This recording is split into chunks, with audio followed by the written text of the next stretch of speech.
உண்மையிலேயே அனைத்து படமும் மிகச் சிறப்பாக செய்திருக்கார்கள். முதல் அந்த படத்தை செய்த அனைவருக்கும் எங்களுடைய வாழ்த்துக்கள். இந்த படங்களை பார்க்குற பொழுது ஈழத்தமிழர்களுடைய சினிமா புலம்பெயர் தேசத்தில் மிக வளர்ச்சி நிலை எட்டியிருப்பது என்பதை இந்த படங்கள் நிச்சயமாக உறுதிப்படுத்தி இருக்கிறது.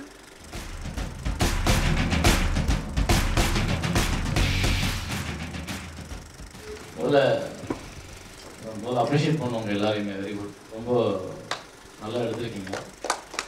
எந்த வித தொழில்நுட்ப வளர்ச்சியும் இல்லாமல், இல்லை எந்த எஜுகேஷன் சினிமா பற்றி எது இல்லாமல், ஒரு பார்வையறிவு வச்சுக்கிட்டு கையில் கேமரா வச்சுட்டு கலைஞானம், மனசில் உள்ள கோபம், மனசில் உள்ள ஆசைகள் இதெல்லாம் வச்சுக்கிட்டு நீங்கள் பண்ணியிருக்க இந்த விஷயம் ரொம்ப பாராட்டுற மாதிரி இருக்குது. நிஜமாகவே ஹேட்ஸ் ஆஃப் யூ.